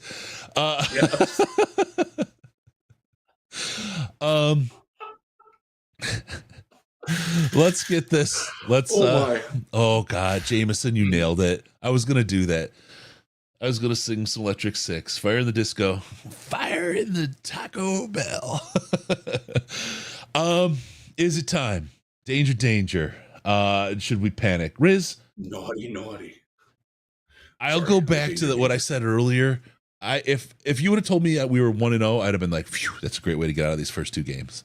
If you would have told me we were 1-0, we beat Kansas City and lost to Seattle, I'd have been, what? But it's not panic time for me. I'm not pulling the plug. I'm not jumping out the plane, ripcord or not. I feel like, look, we had a bad game. Could this be the anomaly game? Could this be the Carolina game last year? That for some inexplicable reason, the matchup was the matchup. They beat us, and we're going to roll back and finish out and win. Well, this week will tell us a lot about what the state is there, but I'm not in a panic yet. I'm not in that spot yet. I know who we have as coaches. They're winners. They want to win. They're not going to give up. They're going to adjust. And maybe MCDC was right in these guys needed this kick in the ass to bring them a little bit back to earth, to realize there's still work to be done. The humbling is never, I don't think it's a bad thing. I think for a lot of us, we're not used to having this level of expectations as fans, and quite frankly, I don't think we're wearing it very well. It happens. We're learning. Yeah. We're learning too. The wild fluctuations, though, like I can't keep up with it, man. I the first two comments to my game summary on Lions Wire, on Twitter, X, whatever you want to call it, where Dan Campbell needs to be fired. I'm paraphrasing. Actually, one of them had a lot of expletives in it too. Actually got deleted by the social media network, which I didn't know that still did that, but good for them. I'm not close to panicking. The injuries bother, like they do worry me, but I also look around it. I watch what happened to Nick Chubb. You know, I look at the injury situations in other places. Like there's a lot of critical injuries going on in a lot of teams. It's not just Detroit. I know there's people that are like, you got to fire your training staff. Like, no, that broken bones have absolutely nothing to do with your training staff. Like prevent what happened to James Houston. That's the nutrition people. They should be drinking more milk. Yeah. Whole milk. Okay. Whole milk. None of that almond crap either. Way too sugary. Too sugary, that almond milk, man. I know. I grew up on a dairy farm. That's not milk to me. I actually grew up drinking milk straight from a cow at times. I've broken 7 of these. Oh man. I will say, if the injuries continue, then I will start to panic a little bit. But there's another reason why I'm also not going to panic is that I look at the NFC North. Chicago Bears are, you said it earlier, they are a tire fire inside of a dumpster right now. They are really, really not doing well. Minnesota, and I don't know if this is true, but I was in a group chat where it was brought up that they have 69 yards of rushing through 2 games. They just traded for Cam Akers, who's not that great. I know he had a great run at the end of last season, but that was more of a fool's thing than at least I would bet on that. Their offensive line is more of their problem. They've got issues.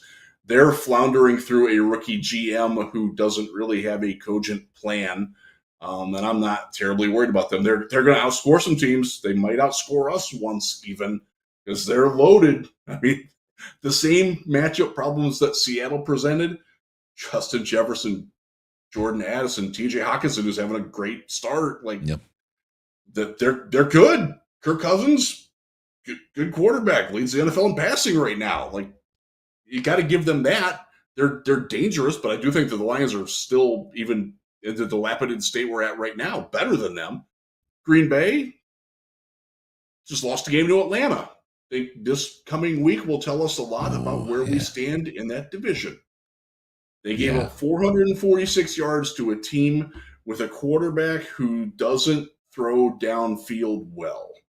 And not to tease the final thing about the little preview, but where Geno was really good about throwing outside the numbers and throwing strikes in front of coverage on hooks and things like that to DK, like Desmond Ridder can't do that. He can't do that. Now, they have different ways. They got Bijan Robinson. That dude's freaking nasty. But I like the matchup better, quite a bit better.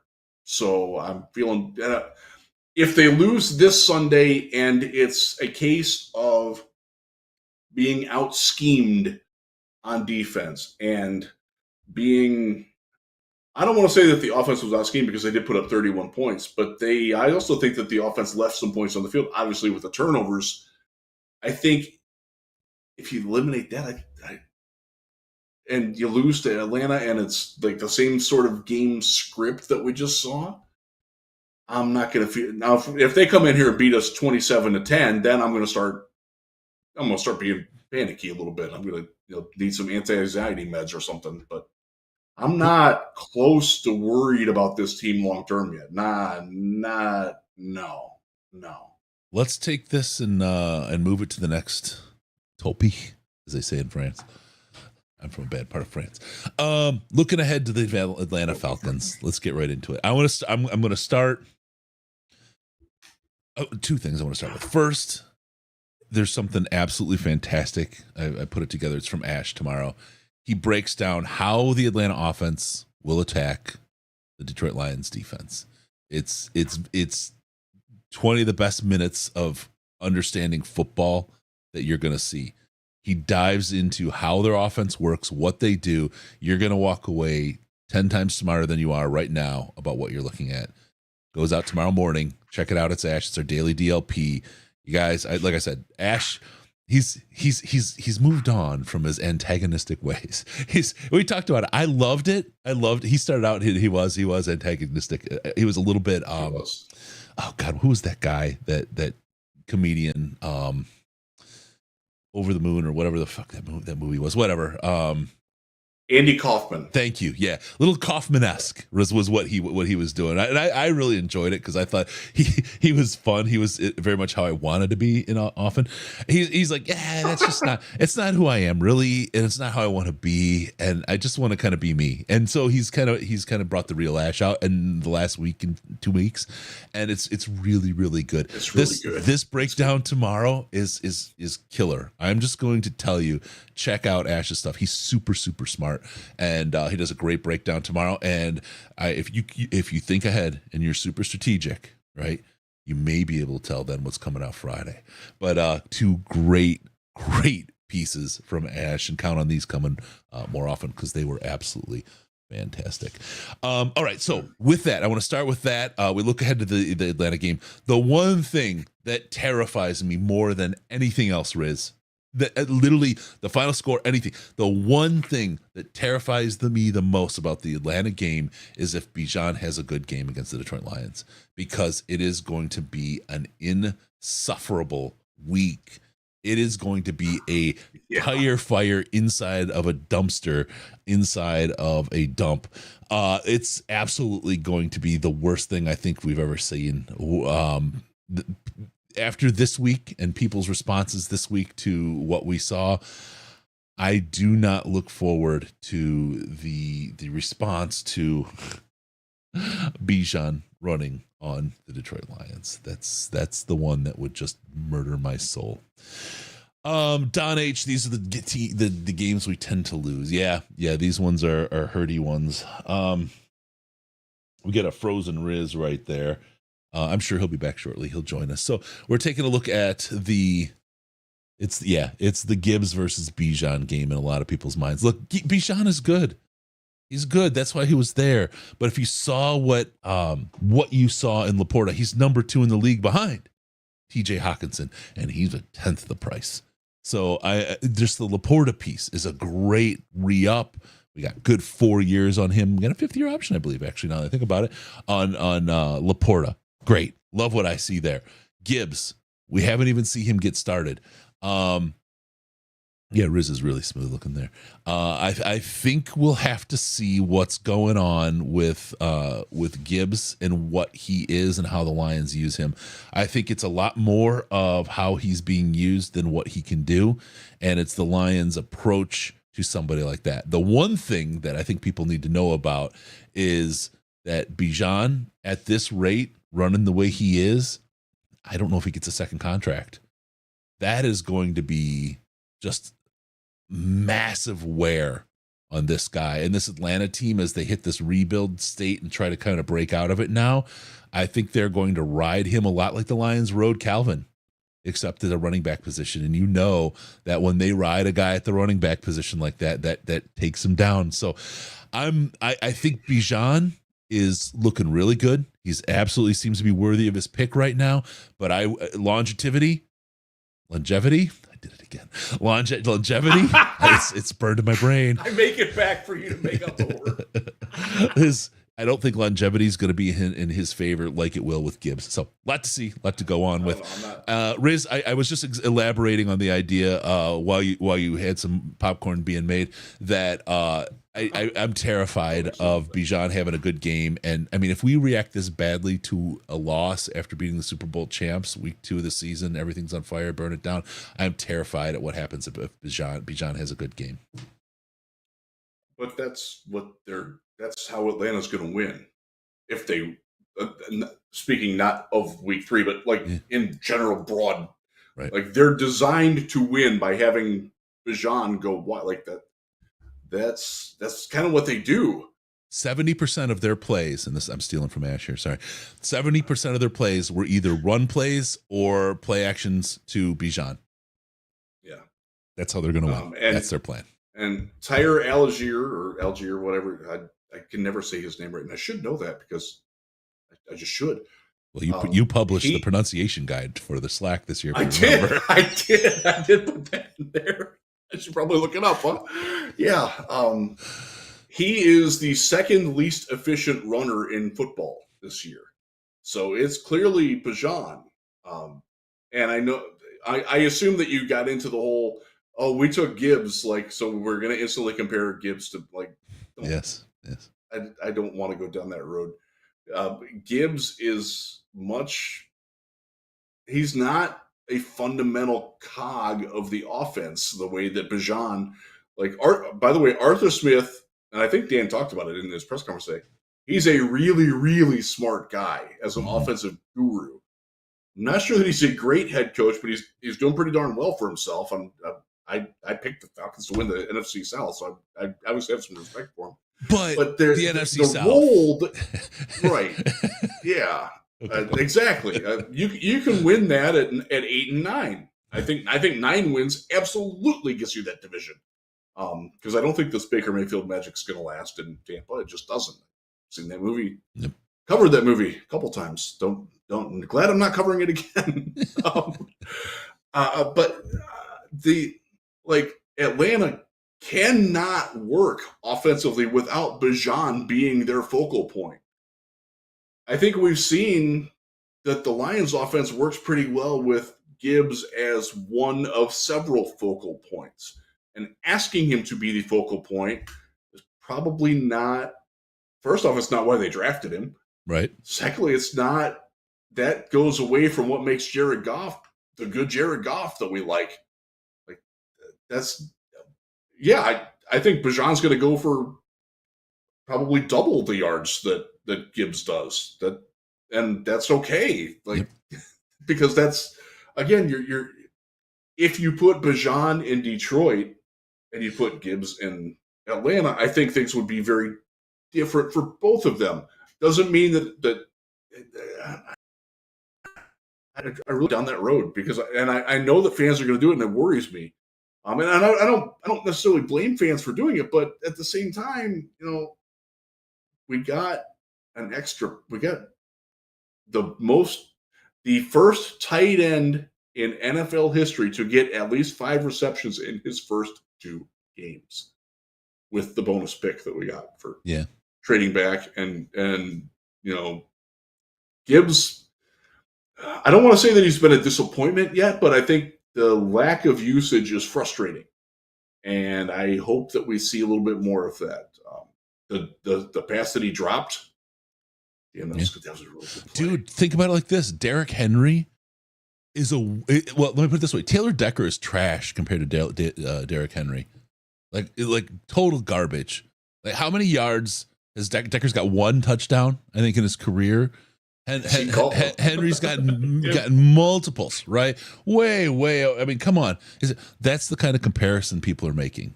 I mean, it's not that extreme, but Gibbs is a different player than Bijan is. Different player, different way to use him in the offense. You're comparing, 2 guys. Henry was taking 40 something, and then Decker was taking somewhere I don't know 15th or some stuff. So I forget. Back in 2017, 16, yeah. 18. He was 18. He was 2016. He was the 18th pick. Okay, and we knew it was either going to be him or Ryan Kelly, who the Colts took as their center. We knew it was very easy to do mock drafts in Bob Quinn's day because people. Yeah, but that's the kind of comparison. They were open about it. They actually. It doesn't matter. Yeah. But the comparison is roughly the same because Gibbs and Bijan are playing 2 different roles. Montgomery is the guy that plays our Bijan role. Montgomery's done a great job in that role up until the injury. He's the yards that he gets has been incredible. Like, again, if I say Montgomery versus Jamal Williams, love Jamal Williams. Montgomery will get 4 yards more per play than Jamal would have.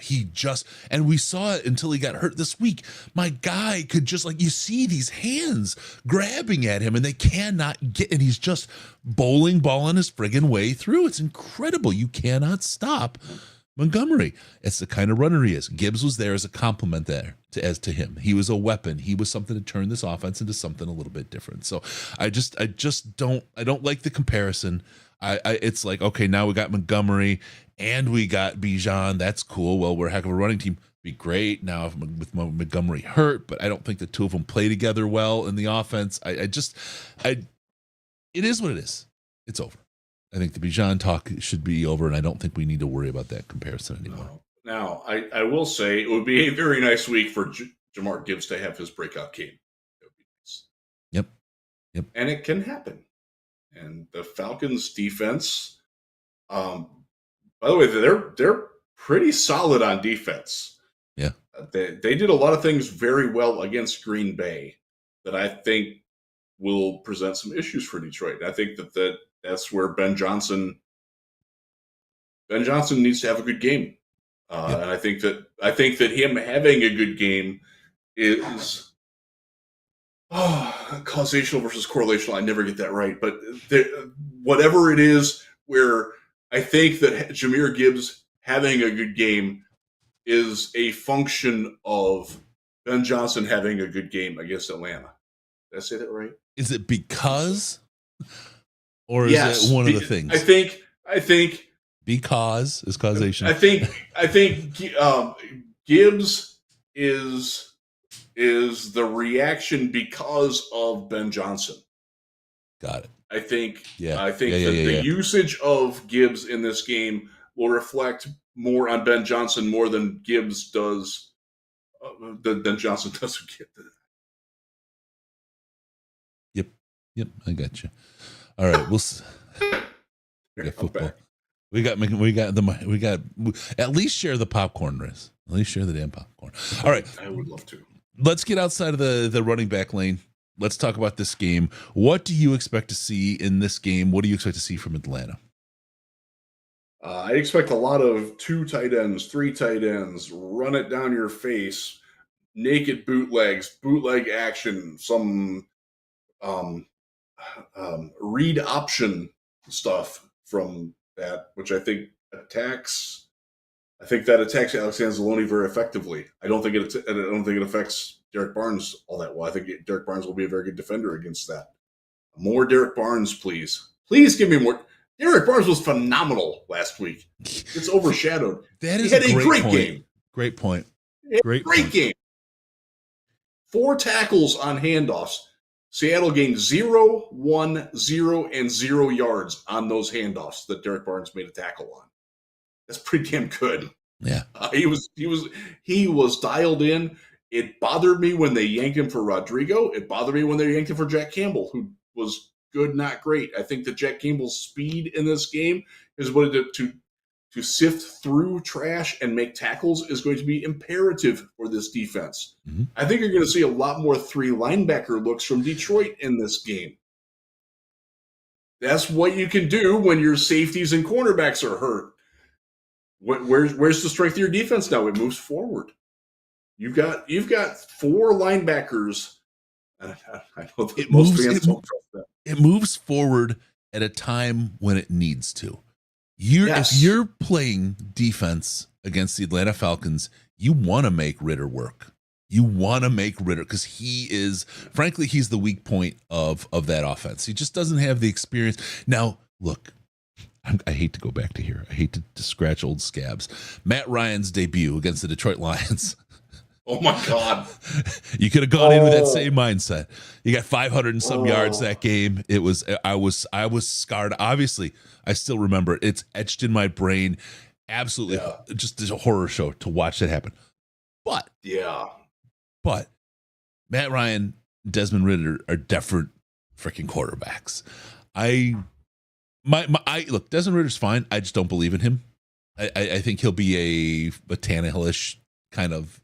Nothing humongous in the fair. NFL, right? That's fair. Pressure him, break him. Do what Matt Patricia did to Jeff Okudah. Break Desmond Ridder. Oh my God, Chris. I'm bitter. Damn. By the way, Okudah is expected to play. Makes his Atlanta debut. Yeah. So you might see some throwing at Mr. Okudah. Yeah. Yeah. That's it. It is like you need to play the run. I'd watch the screen is the one thing that can burn you when you're trying to play that kind of game that we want to play against Ridder. Doesn't seem like we have the pressure though, so we should be able to work the screen. But the front 7 are the focus of this game. You're playing the Seahawks, right? Your secondary, the umbrella is your focus in the game. So weirdly, it's kind of a lucky thing as to CJGJ and so on, the way things kind of fell, because that 3 linebacker set is going to be pretty important in what we see here. And I think that's going to be the key to beating the Atlanta Falcons, besides how we are. Agree. And I think, and I had to write this for the USA Today Sports Weekly, the key matchup in this game for me is, can Jack Campbell successfully eliminate or cover Kyle Pitts? Now, they don't use Pitts as well as they should. And Falcons fans will, let's just say there's a lot of podcasts available at your disposal that can talk about that at length, and they will. The Falcoholic guys, by the way, love those guys. Speaking about length, I just have to let people know, please like and subscribe to the show. We appreciate it when you do it. We only ask once a show. Hit the like button. You're sitting here watching right now. It's free. Hit it at the bottom and we'll stop talking about it. Hit the subscribe. You get to take part in the chat and you get notified when all this amazing, great content shows up, and it helps us out with, the algorithm stuff. So please like and subscribe to the podcast. We appreciate you all for doing that. We just want to remind you all, like I said, once per show. All right. Sorry. Go ahead, Reese. No. So I'm glad you did that. But if Campbell can effectively cover Pitts, and that doesn't mean blanking him. It means if it's 3rd and 7, you tackle him at 6 yards after he catches the ball on a 5-yard out. Like things like that. That's what they do. They do not attack down the field well. Yeah. So that coverage from Anzalone and from Tracy Walker, who's going to be closer to the line of scrimmage as a safety generally, that's probably where they're going to deploy him, I would suspect. Brian Branch is going to be very big in this game. If Rodrigo plays some, hopefully we don't. Honestly, I don't think this is a very good game for Rodrigo. No, I don't. Other than when it's an obvious run situation, because he's not. It's been rough, man. He's just not the guy to make that. now he's good against the run, against between the tackles, and I think there's a place for that. And when they go to 13 personnel, which is one back, three tight ends, or one wide receiver, three tight ends, like that's when you bring Rodrigo in, and I think he can be very effective in that dosage. This is not a game where James Houston would have played much anyways. That's just not, it's not a game script that fits what he does. Right. So this is a game where Romeo Okwara, Charles Harris, they've got to be good on the edge of that run, because Bijan's going to get his, man. He's a good player, good player. But you go back, look at what we did to Saquon Barkley last year. He got 20? I don't even remember. I don't want to. Yeah. It was really, really good defense against Saquon Barkley, because they focused on it, because they knew that Daniel Jones couldn't throw to the receivers at his disposal down the field. It's very similar game script coming. That's why I like the Lions fairly comfortably against. And this is no disrespect to the Atlanta Falcons. They're 2-0. They're a quality football team. I think they're going to the playoffs. I think the Detroit Lions match up very well with them on both sides of the ball, and that's why I'm bullish on the Lions this week. And that's one of the things that I think coming out of this game, if it plays out as I think it will as well, because of the matchup, I think that'll help illustrate for a lot of people who are just football fans, and love football. There's nothing wrong with that. But to don't understand the importance of those matchups and what they mean, I think this may well be, and I hope to God it is, may well be a good illustration of what a matchup win looks like after seeing a matchup win from Seattle versus this matchup win with hopefully against Atlanta. So we'll see. And then we're going to fluctuate back to buying Super Bowl tickets again, right? I already have. Oh no, because then we're going to go to Green Bay. And people are going to stress out that we can't win a night game on the road. You know what's frustrating me? Even though we did it last year. What's frustrating me is Tampa's doing well. We have this big thing. We're trying to put a tailgate party together in the parking lot of the Tampa game. Sandman's coming. Colin's coming. Tons of people showing up. We're going to get together. I wish I could be there. We're going to do a live show from the parking lot. I mean, just drunken. It's all those things, and for some reason, Tampa's doing good, and it's frustrating me. I want it to be fun. I want to have fun, but oh well. There we go. Okay, what is the big watch out against Atlanta besides Bijan? What is the big watch out for the Detroit Lions against Atlanta, Jeff? I'll go to offense. I think they're solid on defense. They're fast on defense. That's one of the things that you take away from watching them, is that they're speed based. What do you do when you got speed? You punch them in the mouth. You drive it down their throats. Yep. Bam Knight is up. Craig Reynolds can be effective in this game, and then you sprinkle in, oh crap, there goes Shamir on a wheel route. He's wide open because our linebacker sucked up. That's the opportunity that's going to be there. And you know how people forget about Dre? I don't want him to forget about Khalif. Please don't forget about him anymore. Yes. The downfield speed and the general precision with Jared Goff throws those balls. Jared Goff's pretty good throwing down the field right now. That's I don't want to say, because AJ Terrell's good corner. Yep. The rest of their corners, they're not quite there yet, and they are vulnerable and they are beatable, especially when they. And I think that Ben Johnson is going to be creative enough and disciplined enough to attack it in a way where they will put up more points than Atlanta can put up against their defense. Their tackles are strong. Terrell is strong in the corner, but they got Okudah on the other corner, who I think you're right, we will attack the snot out of. And their ends aren't that great. They're not nothing. Campbell's okay. Campbell's okay. Dupree is up. He's flighty. Yeah. He can be good. Yeah. And that's the worry, is that he will have he's one of those dudes that has like 2 or 3 really good games a year, and there's no rhyme or reason for when they come. Yeah. And you just hope that it's not against you. Yeah. Tactile Puma says, drunk Chris on the pirate ship. My friend, this last weekend, I will tell you, I was down at the beach. I had more rum runners than any person should be allowed. I mean, no. I at the end every day, and actually before my nap every day, because it was at the pool, there were rum runners there too. I got into this whole talking like a pirate thing.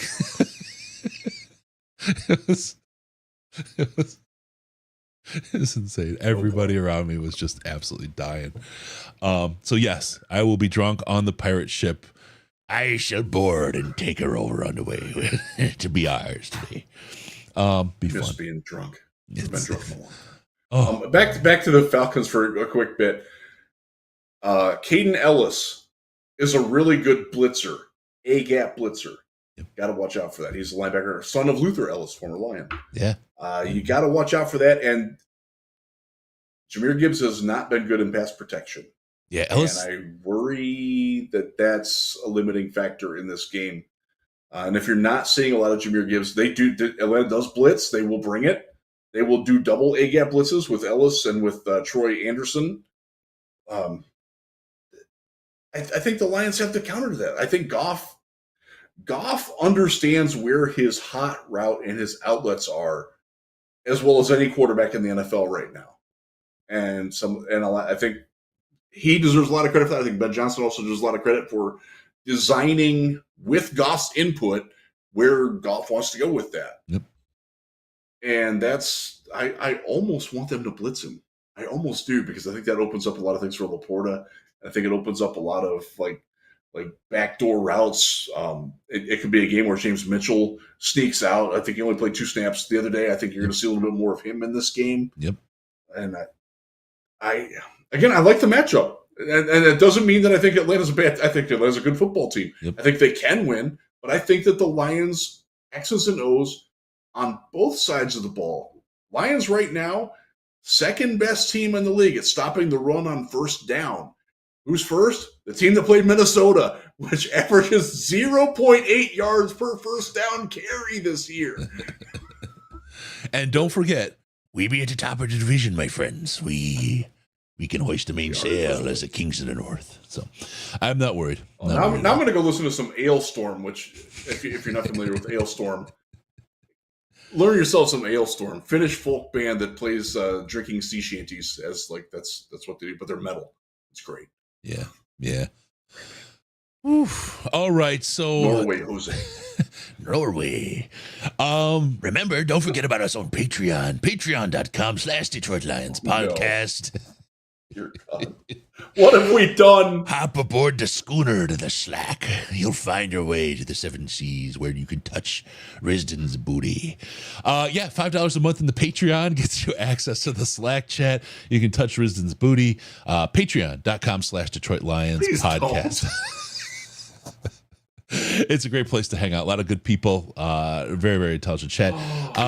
Great place. You can disagree. Just don't be disagreeable. And that's kind of the MO. Get to know the room. It's some really amazing people that have supported. People have kids, and they've supported them, with a lot of money they've collected together. I mean, tough times. Riz had a tough time, and folks came together when his house flooded. I mean, it's a very good group of folks who are super supportive of each other and have great conversations. Again, you don't have to agree. Just don't be disagreeable. It's a great, great place. Patreon.com/Detroit Lions podcast. You get access for as little as $5 a month, and you can talk Lions 24 hours. You can talk beer. You can talk music. You can talk baseball, basketball, college sports, booze, the whole thing, dining, grilling, the whole thing. It's all in there. There's channels for it all. Great, great community. Also, make sure to follow us on Twitter at DET Lions Podcast, DET Lions Podcast, and as you see there, at Jeffrey's Don. And you can go on Tickety Tockety. Check us out, DET Lion Pod. We're over there. Give us a call via Skype, Detroit Lions Podcast, all one word, Detroit Lions Podcast. You can also get us in the Lions line at 248-782-8384, 248 you fug. Yes, Brandon Ward, game day is a roller coaster of emotions in the Slack. The game day chat is fantastic. It is the best live game day chat you will find on any place on the face of the earth. It's fabulous. Be sure to go to DetroitLionsPodcast.com. Subscribe to the podcast because Riz wants to do something disgusting to you. What is that, Riz? I want to come into your earholes automatically. Ew. Thank you for tuning in. We're going to see you next time on the Detroit Lions podcast. Remember, no pants, no toasters, no hot tubs, no problems, because we're winners, baby. We're your Detroit Lions and Reddit connection. See you real soon.